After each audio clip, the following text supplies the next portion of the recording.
Welcome back and thanks for staying with us. Well, it's our Prime Minister's birthday today. He is turning 74. The central government led by the Prime Minister Narendra Modi completes its 100 days of being in the power for the third successive term today.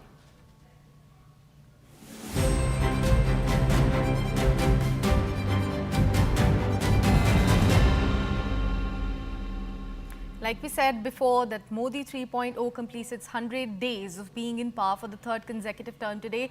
That surprisingly coincides with his 74th birthday. Prime Minister Modi's birthday remains much like any other working day, but it does signify an occasion to celebrate the Seva Par, a fortnight-long festival that the BJP organizes every year to showcase his commitment to citizens' welfare and also service to the mankind. Among the first decisions by the Modi government after coming back to power in June this year is approving the 20,000 crore project under the Prime Minister Kisan Samman Nidhi, which is to benefit around 9 crore farmers. The first 100 days of the Modi 3.0 government also saw the income tax slab of Rs 3 lakh to Rs 6 lakh expanded to Rs 3 lakh to Rs 7 lakh. The government also announced the abolition of 31% angel tax, which it claimed had been burdening startups since 2012. The government, in fact, also approved a package of Rs 2 lakh crore in a bid to promote employment and skill development among youth, to name a few of his initiatives.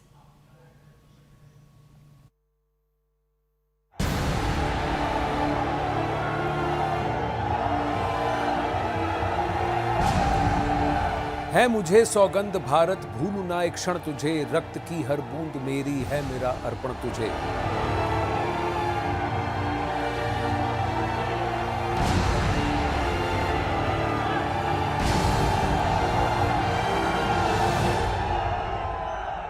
These words resonate in every step taken by Shri Narendra Damodar Das Modi over the last decade as Prime Minister of Bharat. As he turns 74, one must acknowledge the staunch patriot in him. A visionary leader who has tirelessly endeavored to set Bharat on the path to Atmanirbharta, or self-reliance, self-sufficiency. There are many aspects to PM Modi's governance model. However, this is an attempt to focus on the systematic shift of Bharat's perception before 2014 as a soft nation, a weak link to a strong, confident and dependable nation over the last 10 years.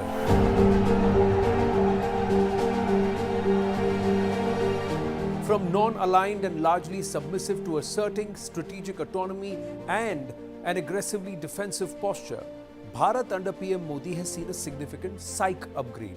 This hasn't been easy, and this is far from complete. We have just about embarked on this journey and have a long way to go. Sample this. The total length of India's land and sea borders is 15,106.7 kilometers approximately of land area and 7,516.6 kilometers of coastline. We share our land borders with 9 nations, of which some are hostile. Nearly 6,000 kilometers of our land borders remain unfenced or not clearly defined. This is a serious security challenge. There is also a perennial two-front challenge, eastern and western side of Bharat, and in the last decade, both these sides have seen significant activity.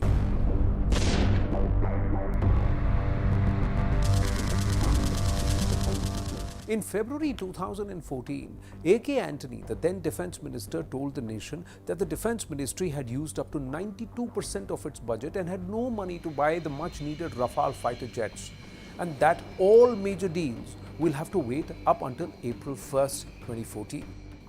Bharat was vulnerable. The enemy was chipping away on our sovereign territory via salami slicing on the one side and a 4-decade-old proxy war on the other. There was the serious challenge of narco-religious forces quietly working to destabilize the northeast states, especially along the Myanmar border.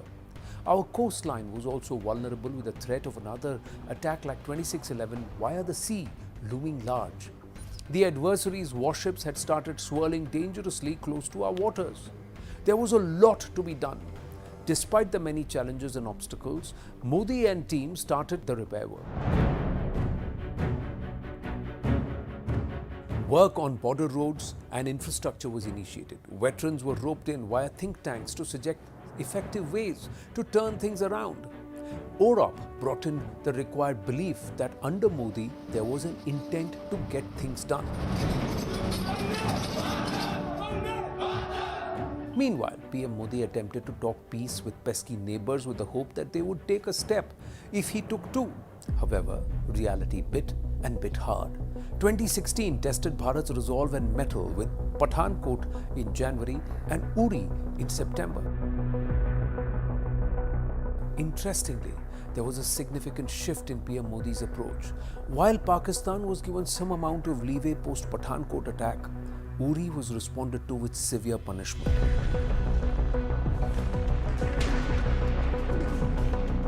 The surgical strike was a lesson both for Bharat and Pakistan.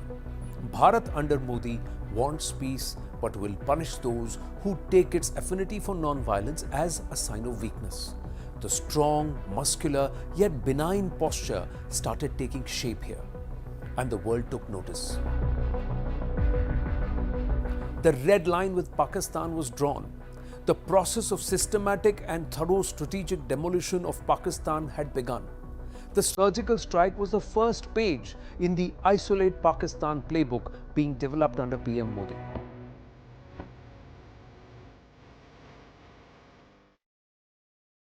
As PM Modi turns 74, he can take pride in what has been achieved under his leadership in the last decade, with respect to improving our defense posture and preparedness. But he can't rest on his laurels. Bharat faces many more challenges. The enemy on the two sides are still active. There is a renewed thrust to the proxy war. Drugs and drones are being used along with the conventional method of pushing foreign terrorists via infiltration. The adversary on the eastern front is scoping all options to force an easing of tensions along the LAC so that it can catch us off guard again. Then there is a fresh front brewing. With Manipur on the boil soon after a regime change in Bangladesh, there is imminent threat from the narco-religious forces, Islamist forces and hegemonistic deep states, both in the west and the east, to our national security and territorial integrity. But where there are problems, there is opportunity. And where there is opportunity, solutions present themselves. A fitting birthday reminder for a man for whom, without a shred of doubt, Bharat comes first. सिलसिला ये बाद मेरे यूं ही चलना चाहिए, मैं रहूं या ना रहूं, भारत ये रहना चाहिए.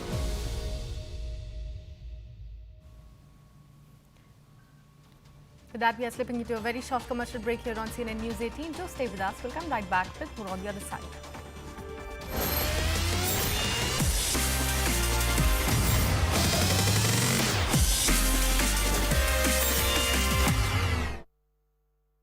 At L'Oréal. And maybe simply can't. From a hectic election campaign to flying air sorties or deep sea diving and snorkeling, Mr. Modi has been consistently setting new benchmarks. For starters, the PM did a record-breaking 206 rallies and roadshows during the 2024 election campaign over a period of 76 days. This was almost 3 campaign events daily, with the PM traversing thousands of kilometers across the country. Mr. Modi, in fact, did 40% more rallies and roadshows in 2024 than he did when he was 68 years of age in the 2019 general elections. Sir, the energy shown by the Prime Minister, he's turned 74, but the kind of things he's doing even at this age, how would you describe the Prime Minister's energy and the Prime Minister's way of working? See, one way to look at it, like you said, it's only a number. So his energy level would be the same as it was when he was 47. So you can reverse the digits, but there's no change in the energy level. I have seen him as just a Karyakarta when he organized the Kanyakumari to Kashmir Ekta Yatra. And it was the same energy level. There is more. Last year, Mr. Modi flew a 30-minute sortie in the indigenously designed, developed and manufactured Tejas twin-seat lighter combat fighter aircraft at Bengaluru. This is the first time an Indian Prime Minister has flown a fighter aircraft sortie. The PM described his experience of flying the sortie as memorable.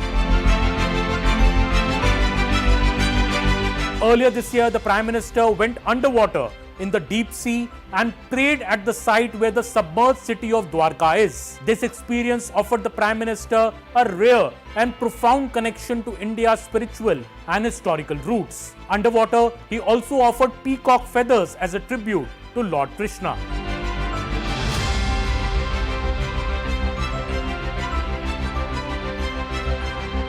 He had gone snorkeling in Lakshadweep earlier this year as well.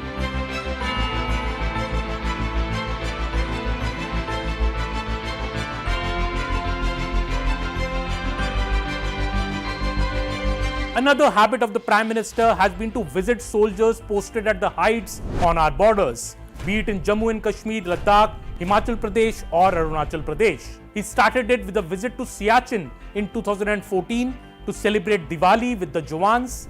This year, he was in Kargil on the 25th anniversary of the Kargil Vijay Divas, and last Diwali was spent by PM Modi with Jawans in Lepcha in Himachal Pradesh.